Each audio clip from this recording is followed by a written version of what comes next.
ज्ञान तिमिरान्धस्य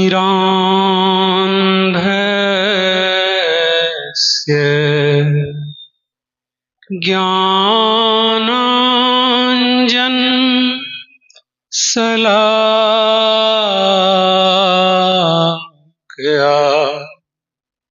चक्षुरुन्मीलितं येन तस्मै श्री गुरुवे नमः। अज्ञानता के अंधेरे से बंद पड़ी मेरी आंखों को जिन्होंने ज्ञान की काजल तिल्ली लगाकर खोल दी है, ऐसे समर्थ गुरु के चरणों में मैं प्रथम वंदना करता हूं। स्नेहमयी, त्यागमयी, करुणामयी पूज्या माता जी, जिनके स्नेह सिंचित आंचल से इस दिव्य चेतना धर्म की वाटिका में ज्ञान के पौधे लहलहाते नजर आ रहे हैं, ऐसे मां के चरणों में कोटिशः नमन है। हमारे दिव्य चेतना सत्संग के मात्र एकक आचार्य श्रद्धेय निजू भाई साहब के चरणों में मेरा सादर वंदन है। तमाम दूर दूर से आए हुए आत्म जिज्ञासु जन, माताओं, बहनों और राष्ट्रीय चेतना के उद्गार बच्चों, आप सबों को मैं अपनी ओर से और दिव्य चेतना परिवार की ओर से हार्दिक स्वागत करता हूं, वंदन करता हूं, अभिनंदन करता हूं। सबसे पहले मैं ये चाहूंगा कि जिस सभा में आप बैठे हैं, इसका छोटा सा परिचय आपके पास रखूं, ताकि इसके बाद जो बातें पूज्य भाई साहब रखेंगे तो वह आपके मानस पटल को छूते हुए हृदय स्थली तक जा सके।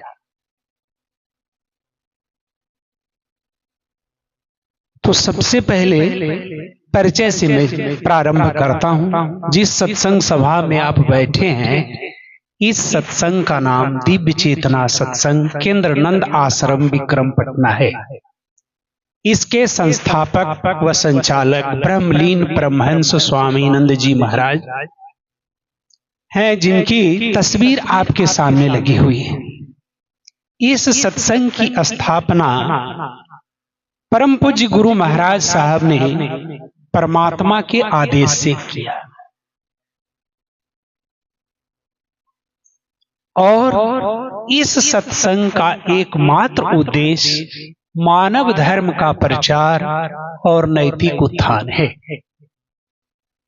इसके अलावा दिव्य चेतना किसी ढंग की बात न करता है और न सुनता है।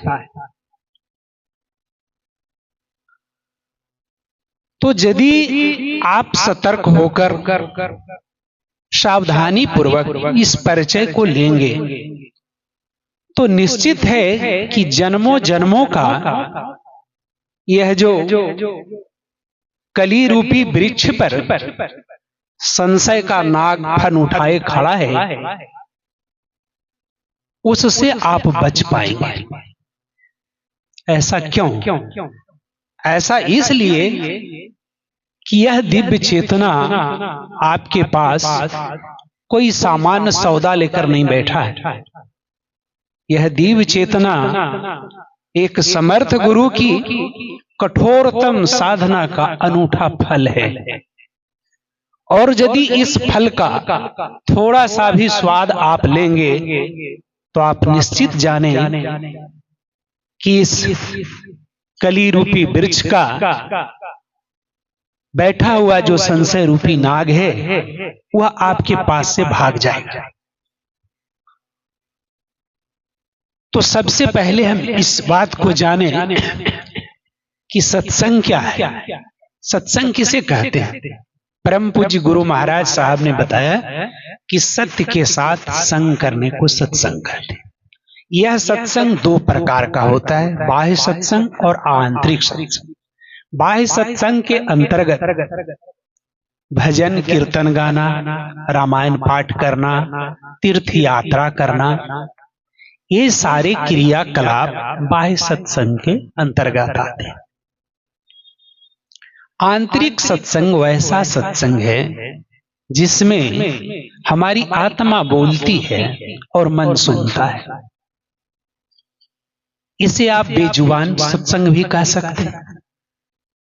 अब देखें कि दोनों में क्या अंतर है, ताकि आपको भली भांति स्पष्ट हो सके। बहुत दिनों से सत्संग की चर्चा सुनते रहते हैं, लेकिन सत्संग का सही सही कंसेप्शन आपके हृदय में नहीं जा पाता है। परम पूज्य गुरु महाराज साहब ने कहा कि बाह्य सत्संग करने से भाव तो थोड़ा सा बनता है व्यक्ति के अंदर, प्राणी के अंदर, लेकिन कुछ देर के बाद वह भाव भाग जाता है, हट जाता है। लेकिन आंतरिक सत्संग वैसा सत्संग है जिससे किसी भी प्राणी के अंदर चरित्र का निर्माण होता है। और यदि आप भक्ति करने के लिए चले हैं, ईश्वर की आराधना करने के लिए चले हैं, तो आपको पास चरित्र का निर्माण आवश्यक है। इसलिए कि यदि चरित्र का निर्माण नहीं होता है तो आप ईश्वर की भूमि पर जा ही नहीं सकते, जिसके लिए आप अनोना करते हैं, एकादशी करते हैं, क्या क्या नहीं करते। बहुत तरह के व्रत त्योहार में अपना सारा समय व्यतीत कर देते हैं, आपका जीवन निकल जाता है, लेकिन आप समझ नहीं पाते हैं कि वास्तव में हमारा पूजा क्या है, हमारा धर्म क्या है, नहीं समझ पाते। इसलिए कि आपने अपने जीवन में किसी समर्थ गुरु को पकड़ा नहीं, और बिना समर्थ गुरु का आप कितना भी माथा पटक कर रह जाए मंदिर में, कभी भी आपका संशय मिट नहीं सकता, आपको जानकारी नहीं हो सकता है। तो गुरु महाराज साहब ने कहा कि देखो कितना अंतर है। बाह्य पूजा जो तुम सब करते हो, बाह्य सत्संग जो करते हो, भाव तो जरूर बनता है, लेकिन वह हमारे दुर्गुण रूपी छिद्रों से होकर लिख कर जाता है, भाग जाता है। हमारे आपके पास दुर्गुण क्या है? तो काम का है, क्रोध का है, लोभ का है, मोह का है, मद का। ये सारे दुर्गुण हम सब के अंदर में भरे पड़े, और इन्हीं छिद्रों से होकर वह भाव भाग जाता है। कितना बड़ा अकाट सत्य हमारे गुरु महाराज साहब ने, जिनकी आप तस्वीर देख रहे हैं, इन्होंने समाज के सामने रखा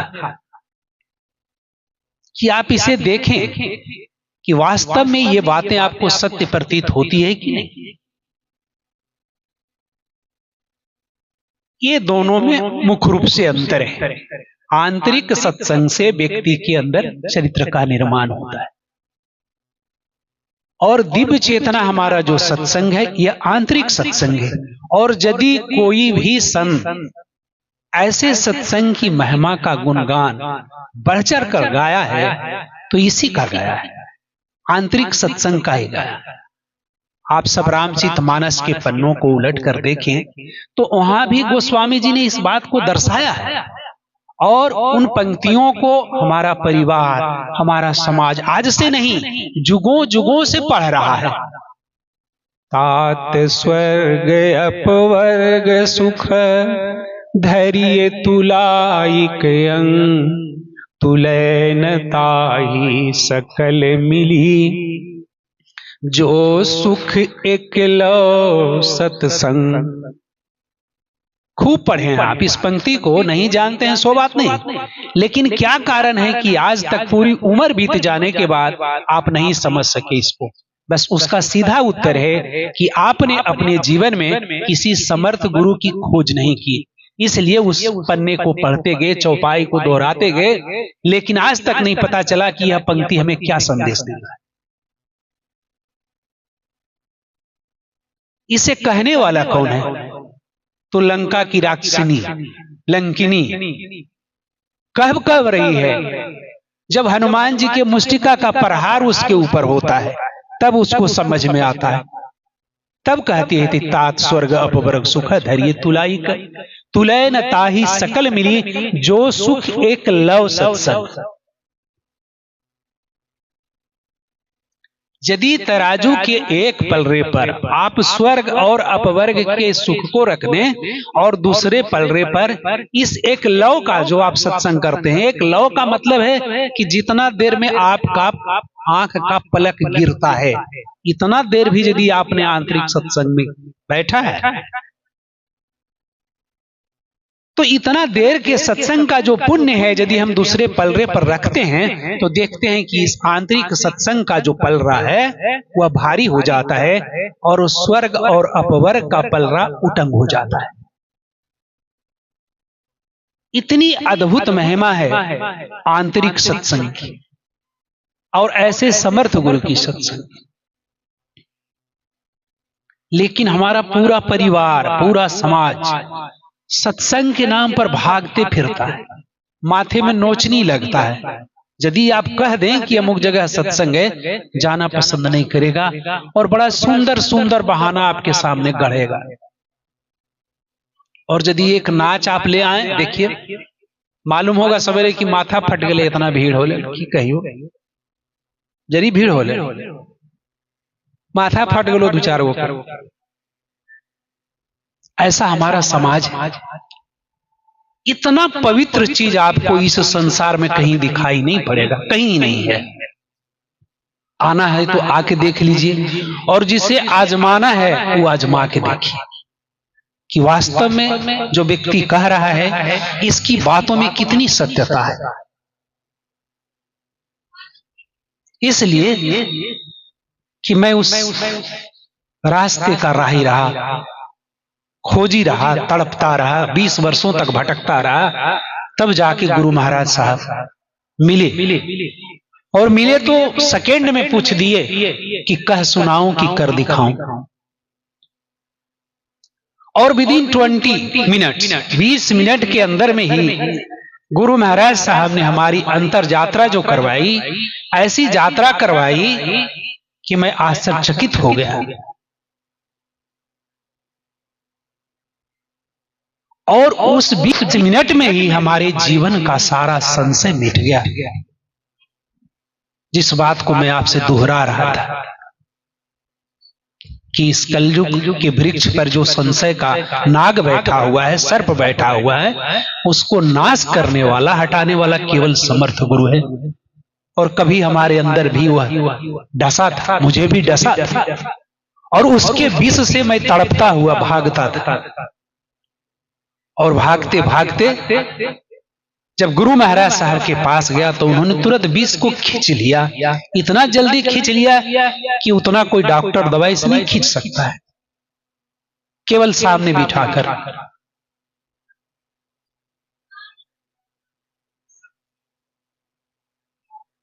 तो प्रश्न उठता है कि वास्तव में वह सत्य कहां है। देखिए, गुरु महाराज साहब ने नोट ऑफ इंट्रोगेशन लगाया है, प्रश्नवाचक चिन्ह खड़ा किया है कि उस सत्य को हम कहां खोजें, उस सत्य को खोजने के लिए हम कहां जाएं, जिसके बारे में कहा जा रहा है कि स्वर्ग और अपवर्ग का सारा सुख फीका है। क्या वह सत्य राम में है, कृष्ण में है, महादेव में है, किस में है, दुर्गा में है, काली में है, किस में है, किस में खोज। जब हम राम की तरफ बढ़ते हैं तो कृष्ण वाले भाई कहते हैं कि नहीं जी, राम 12 कला के थे और कृष्ण 16 कला, इसलिए राम से कृष्ण बड़े हुए। अब हम फिर संशय में पड़ जाते हैं।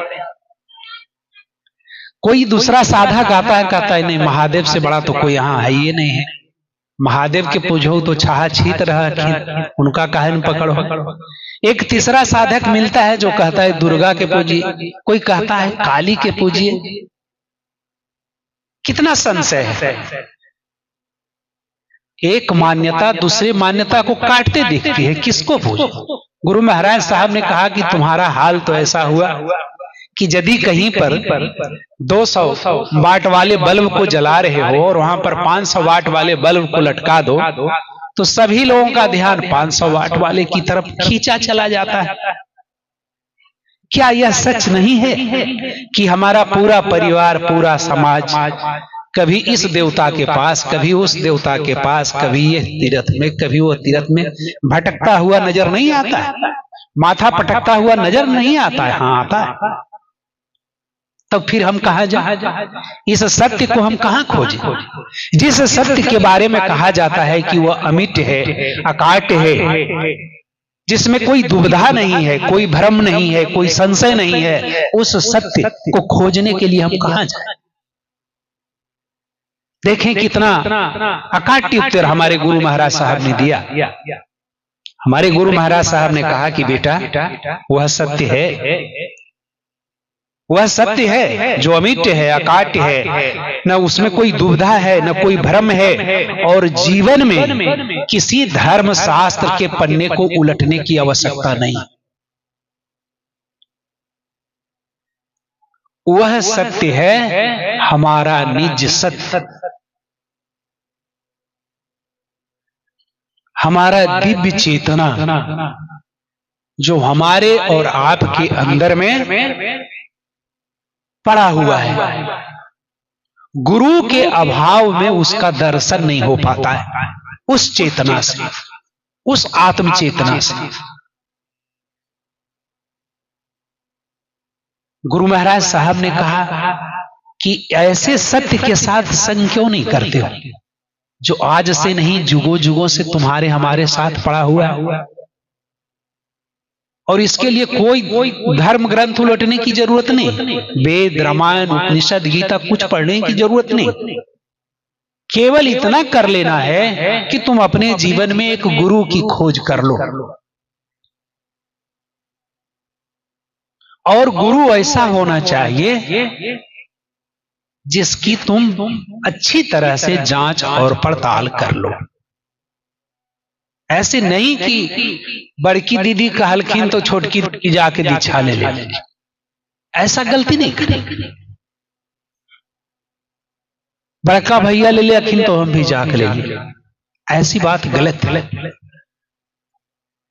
पानी जब आप छान के पीते हैं तो गुरु जान के करना चाहिए, अच्छी तरह से। इसलिए कि मैं भी उसी तरह से बहुत परखने के बाद गुरु महाराज साहब और गुरु महाराज साहब के एक एक क्रियाकलाप को जब मैं देखा तो हर एक क्रियाकलाप से आश्चर्यचकित होता था। एक एक क्रियाकलाप इनका भगवान राम के जैसा था, और इन्होंने उस क्रियाकलाप को जनमानस के सामने व्यवहार में उतार कर रखा, दिखाया कि परिवार में रहते हुए, परिवार के सारे दायित्वों का निर्वहन करते हुए कोई भी व्यक्ति कैसे परमात्मा की भूमि पर जा सकता है, परमात्मा को अपने हृदय में देख सकता है, अनुभव कर सकता है।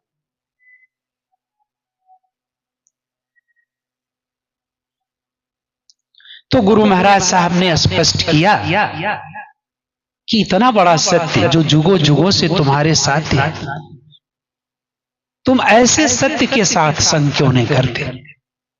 ऐसे सत्य के साथ संग करने को ही सत्संग कर। कितना सुंदर उदाहरण गुरु महाराज साहब ने दिया कि प्रतिदिन तुम देखते हो कि इस चेतना के चलते ही हर एक वस्तु दिव्य हो जाया करती है। जब यह ऊर्जा, जब यह चेतना हमारे मुख पर आता है तो मुख बोलने लगता है, जब आंखों पर आता है तो आंख देखने लगता है, जब हृदय पर जाता है तो हृदय धड़कने लगता है, जब हाथ पैरों पर रहता है तो हाथ पैर चलने लगते हैं। लेकिन जिस दिन यह चेतना आपके अंदर से, हमारे अंदर से निकल जाती है, उस दिन क्या होता है? प्रतिदिन हम लोग अपने आंख से देखते हैं कि जिस दिन यह सत्य शरीर से बाहर हो जाता है, इस दिन इसका नामकरण हो जाता है मुर्दा, लाश हो जाता है। यानी जितना भी मान बढ़ाई, श्रद्धा, स्नेह, प्रतिष्ठा हमारे बीच, आपके बीच है, उस चेतना के चलते ही है, उस दिव्य चेतना के ही चलते। एक समर्थ गुरु आपको यही बताना चाहता है कि उस चेतना को जागृत करो। गुरु के सानिध्य में, वृक्ष के पास बैठकर नहीं, पत्थर के पास बैठकर नहीं, तीर्थों में भटक कर नहीं। तीर्थों में भटकने का मतलब है कि जीवन भर तुम लटकते रह जाओगे और तुम्हारे हाथ में कुछ भी नहीं आएगा। लेकिन यदि समर्थ गुरु तुम्हारे जीवन में आया तो अभी तुम हाथों हाथ ले सकते हो।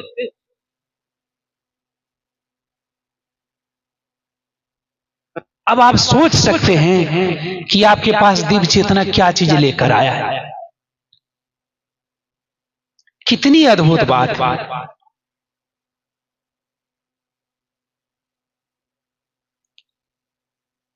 तो इस तरह से गुरु महाराज साहब ने स्पष्ट कर दिया कि वह सत्य है और हर एक प्राणी के अंदर में वह सत्य है। लेकिन जब तक जीवन में कोई समर्थ गुरु नहीं मिलेगा तब तक आप उस चीज को समझ नहीं सकते, जान नहीं सकते। और जब आपका संशय भ्रम हटेगा नहीं, मिटेगा नहीं, तब तक आप कैसे उस चीज को जान सकते हैं। देखते हैं ना कि कितना दिन से लोग पूजा पाठ करते रहते हैं। हमारे परिवार में लोग करते हैं, समाज में करते हैं, बहुत तरह के पूजा करते हैं। लेकिन देखते हैं कि उनके व्यवहारों और विचारों में कुछ भी परिवर्तन नहीं दिखाई पड़ता है। क्यों नहीं पड़ता है? इसलिए व्यवहारों और विचारों में परिवर्तन नहीं होता है कि वह जो मैं है आपके अंदर, हमारे अंदर, वह गलता नहीं है बाह्य पूजा से। वह मन की जो मलिनता है वह मिटता नहीं है।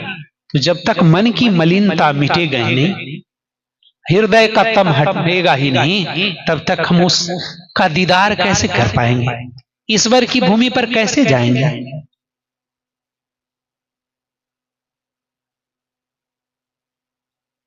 इस तरह से गुरु महाराज साहब ने स्पष्ट किया कि वास्तव में आंतरिक सत्संग क्या होता है। अब आप बैनर पर देख रहे होंगे दिव्य चेतना। यह दिव्य चेतना क्या है? परम पूज्य गुरु महाराज साहब ने कहा कि इसका संबंध आपके मन के 4 स्तरों से, चेतन, अवचेतन, अधिचेतन और अतिचेतन।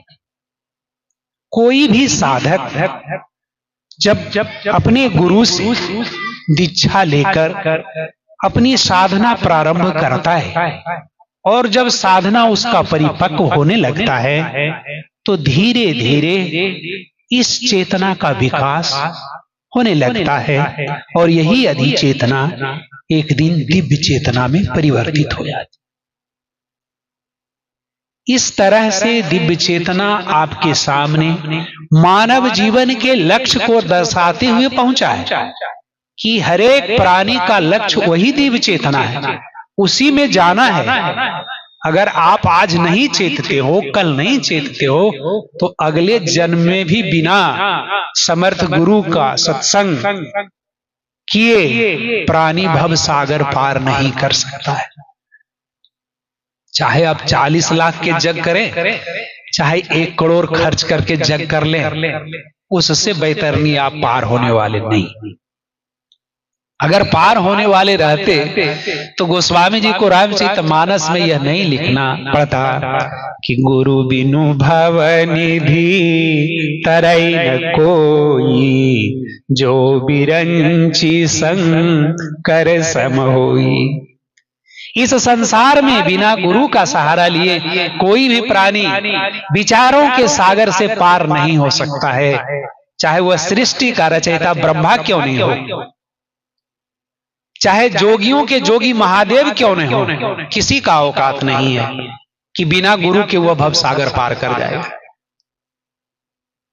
आपके रामचरितमानस की चौपाई है और इस चौपाई को आप अनेक बार पढ़ें, लेकिन उसके बाद भी आपके अंदर यह जिज्ञासा नहीं उठती है कि हम गुरु की खोज करें, गुरु के सत्संग में बैठे।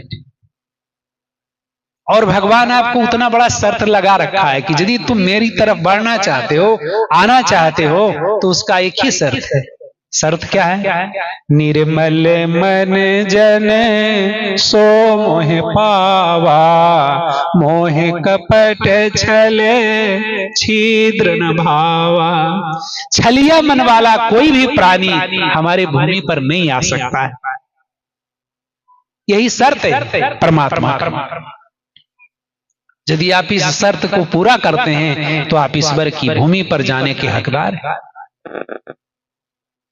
हमारा सत्संग गुरु प्रधान सत्संग है और जितने भी शास्त्र आपको मिलेंगे, जैसे मैं अभी बताया ना कि गोस्वामी जी स्पष्ट किया है, तो इसी की महिमा का वर्णन उन्होंने किया। जितना भी शास्त्र आप चले पढ़े, वेद उपनिषद पुराण गीता जो भी पढ़े, सब जगह एक स्वर से हर एक शास्त्र यही कहता है कि बेटा तुम कुछ पढ़ो चाहे मत पढ़ो, लेकिन एक गुरु की खोज करो जो तुम्हारे अंदर निहित चेतना की अनुभूति करा दे कि वास्तव में वह चेतना क्या है।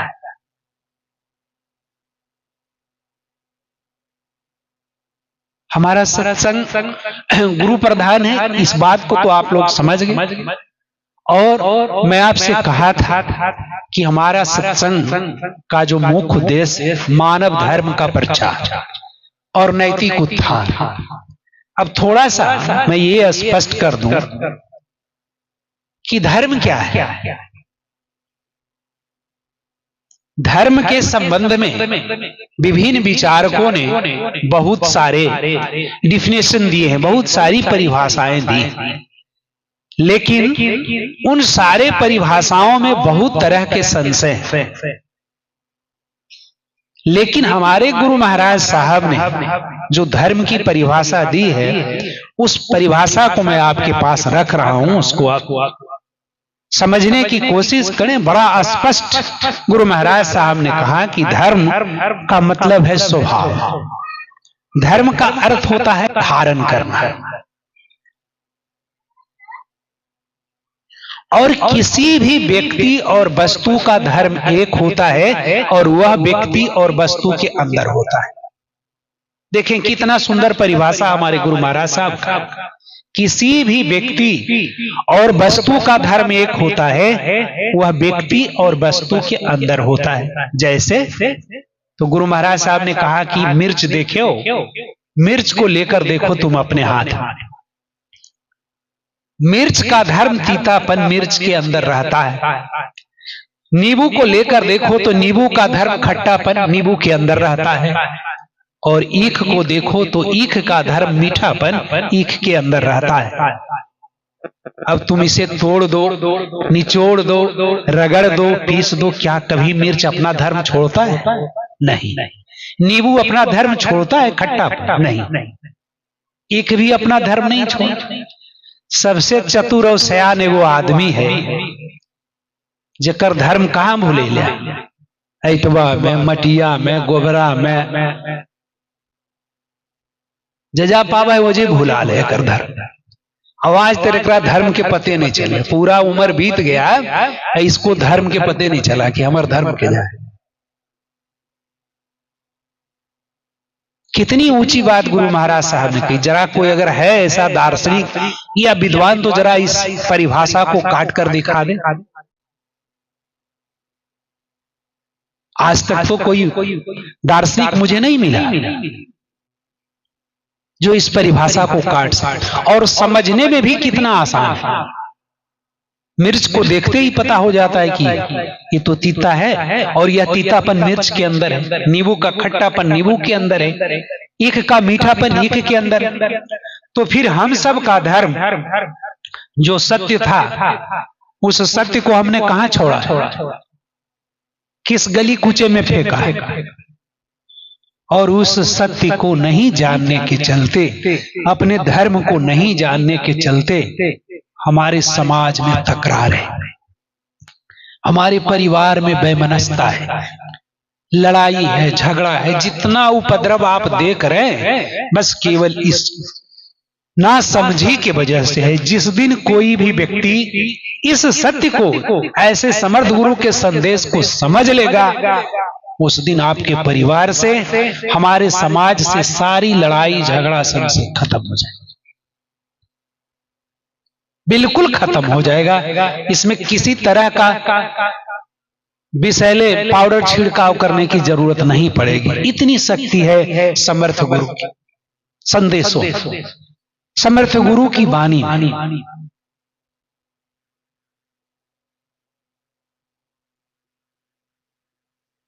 गुरु महाराज साहब बताते हैं कि यदि तुम इस साधना को करते हो गुरु के सानिध्य के माध्यम से, तो केवल तुम्हें इस जन्म में ही नहीं लाभ मिलता है, बल्कि जब तुम यहां से जाओगे तो वहां भी तुम्हें लाभ मिलेगा। यहां तो लाभ मिलेगा ही मिलेगा, इसलिए कि जैसी तुम्हारी साधना आगे बढ़ेगी तो तुम्हारे अंदर मत्स्य चेतना का जागरण हो जाएगा और तुम हर एक विपरीत परिस्थितियों में भी चलने लगोगे। कुछ ऐसे शूद्र ज्ञान में पलने वाले व्यक्ति होते हैं जिनके अंदर शूद्र ज्ञान की अवस्था के चलते नहीं पता चल पाता है कि सत्संग क्या देता है। लेकिन अभी जो बातें आप सबों ने सुनी उससे स्पष्ट हो जाना चाहिए कि वास्तव में समर्थ गुरु का ये संदेश क्या बताता है, क्या कहता है।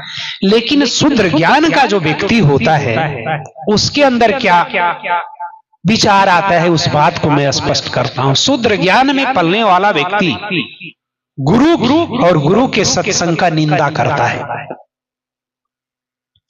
और यदि कोई व्यक्ति सत्य पथ की ओर बढ़ना चाहता है तो उसका टांग खींचना चाहता है, उसका पैर पकड़ के गिराना चाहता है।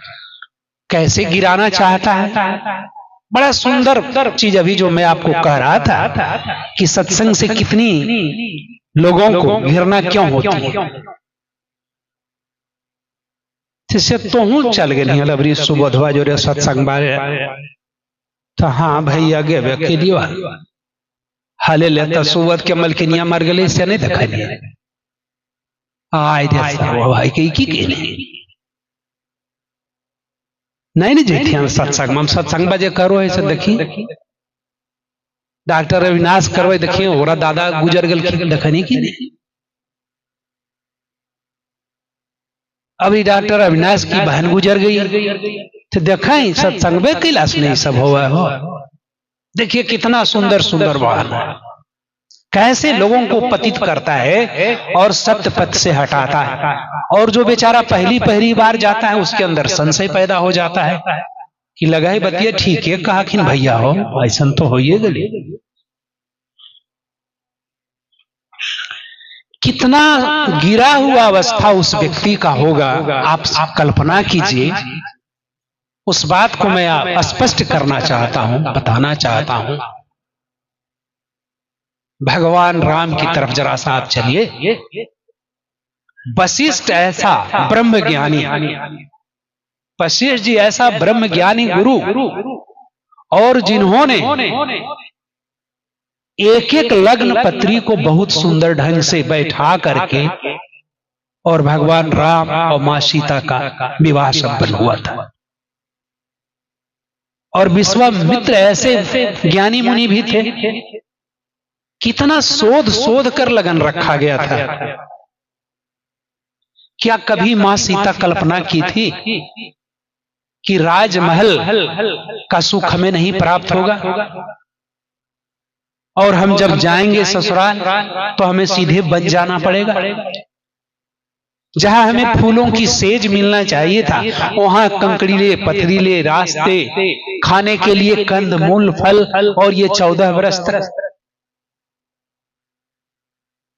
और फिर दशरथ का मरण, राम का वनगमन, ये क्या हुआ? ऐसा क्यों? ये तो नहीं होना चाहिए था। और इसी तरह का भाव विह्वलता जब भरत जी के अंदर हुआ तो भरत जी ने पूछ ही दिया वशिष्ठ जी से कि गुरुवर यह क्या हुआ? तो वशिष्ठ मुनि रोकर उन्हें बताने लगे, सुनहु भरत भा भी प्रबल बिलख कहऊ मुनिनाथ, हानि लाभ जीवन मरण, जस अपजस विधि हाथ। वशिष्ठ मुनि ने स्पष्ट किया कि भरत, होनी जो है वह हमारे और तुम्हारे हाथ का चीज नहीं, उस पर हमारा तुम्हारा अधिकार नहीं। वह जो सृष्टि का अकाट्य नियम है वह तो वही ही जानता है, विधि के विधान को हम कुछ नहीं कर सकते। और तब ऐसी वाणी वशिष्ठ मुनि का सुनकर भरत जी के अंदर धैर्य धारण होता है।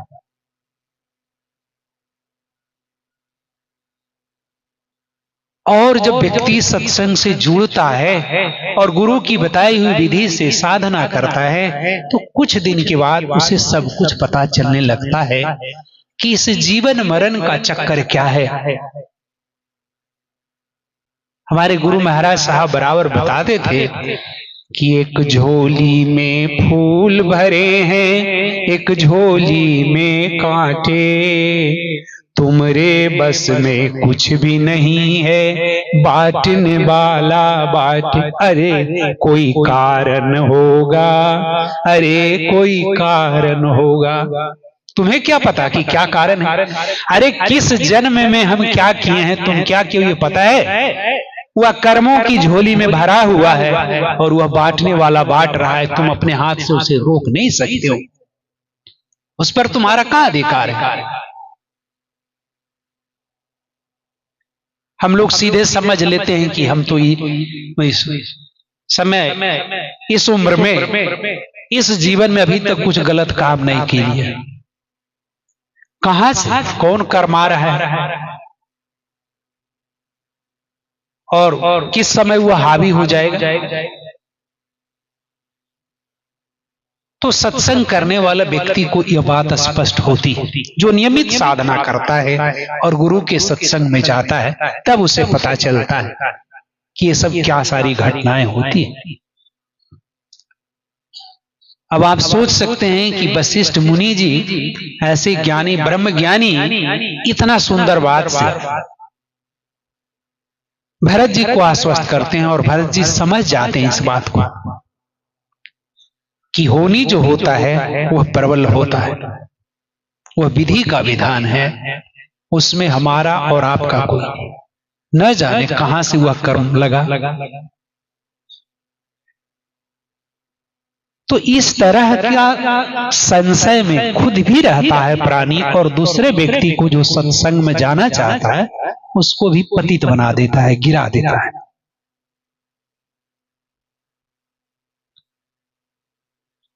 तो उससे हमें बिल्कुल दिमाग में नहीं लाना चाहिए और संसार के सारे कामों को छोड़कर सत्संग में जाना चाहिए। इसलिए अगर कुछ सुधारना है उसमें, कर्म में, तो सत्संग के अलावे कोई सुधार भी नहीं सकता है। सुधारने का बस यही एक प्लेटफॉर्म है जहां सुधारा जा सकता है। तो इस तरह से आपने देखा कि दिव्य चेतना के माध्यम से हमारे गुरु महाराज साहब ने जनमानस को क्या संदेश दिया है और हमारे सत्संग की विशेषता क्या है। हमारे सत्संग की विशेषता क्या है कि यदि आप ऐसे सत्संग से जुड़ते हैं तो आपको घर परिवार छोड़ना नहीं है, लंगोटी लगाकर जंगल नहीं जाना है, बल्कि परिवार के साथ रह करके परिवार की सारे दायित्वों का निर्वहन कर करके आप अपनी साधना कर सकते हैं और उस दिव्य चेतना में प्रवेश कर सकते हैं। और इसकी उपलब्धि क्या है कि यदि यह साधना परिपक्व हो गई तो आपके पास आएगा क्या हाथ में। तो गुरु महाराज साहब ने कहा कि यदि तुम्हारी साधना परिपक्व हुई तो सबसे पहले तुम्हारे अंदर निर्भीकता आएगा और एक निर्भीक व्यक्ति ही क्षमा कर सकता है तो वह क्षमाशील बनता है। एक निर्भीक व्यक्ति ही दया करता है तो वह दयावान बनता है। एक निर्भीक व्यक्ति ही सत्य बोलता है तो वह सत्यवादी बनता है। इस तरह से आप और हम ईश्वरीय गुणों से भर जाते हैं। यही दिव्य चेतना की सबसे बड़ी उपलब्धि और हमारे सत्संग की सबसे बड़ी विशेषता क्या है? हमारे सत्संग की सबसे बड़ी विशेषता यह है कि इस सत्संग का कोई फंड नहीं होता है, कुछ भी फंड नहीं होता है। और जब भी कभी सत्संग करना होता है तो एक रहें या दो रहें, तीन, जो भी सत्संगी है आपस में केवल विचार विमर्श करते हैं कि सत्संग करना है। और आश्रम पर जाकर के पूज्य माता जी रहती हैं, भाई साहब रहते हैं, वहां से आदेश लिया जाता है कि हम इस तिथि में करना चाहते हैं। और जो तिथि मिलता है और वहां से जब व्यक्ति चलता है उस सत्संग की तैयारी के लिए, तो उसके साथ एक अद्भुत नजारा घटता है। वह करने वाला ही बता सकता है बढ़िया से। सत्संग से संबंधित जितने भी कार्य हैं सब बड़ी सुगमता से होने लगता है। और जितनी सारी अड़चने रहती हैं वह सारी अड़चने दूर हो जाती हैं। सारी अड़चने दूर हो जाती हैं। तब उस कराने वाले व्यक्ति को पता चलता है कि वास्तव में गुरु महाराज साहब ने जो कहा था कि देखो सत्य की क्या शक्ति होती, वह सत्य तुम्हारे साथ चल रहा है। और जहां जहां भी सत्संग संबंधी तुम्हारी कठिनाइयां हैं, बाधा है, सारी दूर होती जा रही। उस दिन उससे पता चलने लगता है कि वास्तव में समर्थ गुरु का सत्संग क्या होता है। इसलिए कि वहां से आदेश मिलते ही रिद्धि और सिद्धि उसके पीछे पीछे चलने लगता है। और किसी के आगे हाथ फैलाने की मनाही है। किसी रिक्शे वाले से, किसी दुकानदार से, बाजार से, किसी गाड़ी वाले से रसीद नहीं काटना है, किसी से पैसा नहीं लेना है। कितना बड़ा हिदायत है समर्थ गुरु का। और गुरु महाराज साहब का चैलेंज कितना बड़ा है। गुरु महाराज साहब ने कहा कि बेटा, इस संसार में जिस दिन चावल का एक दाना 1 रुपया में बिकेगा, उस दिन भी तुम्हारा सत्संग इसी तरह से चले। इतना बड़ा चैलेंज है। इससे भी आप समझ सकते हैं कि एक समर्थ गुरु का सत्संग क्या होता है। चावल का दाना का दाम, एक दाने का दाम 1 रुपया होगा, उस दिन भी तुम्हारा सत्संग निर्विरोध चलता रहेगा। और यह हम सबकी आंखों के सामने प्रत्यक्ष घटता है। प्रत्यक्ष देखते हैं कि हाँ ऐसा ही होता है। ऐसे जीवन में आदमी केवल किस्सा कहानी सुनता है कि सत्य क्या है, सत्य क्या है। लेकिन जब आप सत्संग करेंगे और करवाएंगे तो आपको पता चलेगा कि यही सत्य है, यही सही। कितनी अद्भुत बातें इस दिव्य चेतना सत्संग के माध्यम से प्लेटफॉर्म पर हमारे गुरु महाराज साहब ने जनमानस की चेतना को जगाते हुए बताया।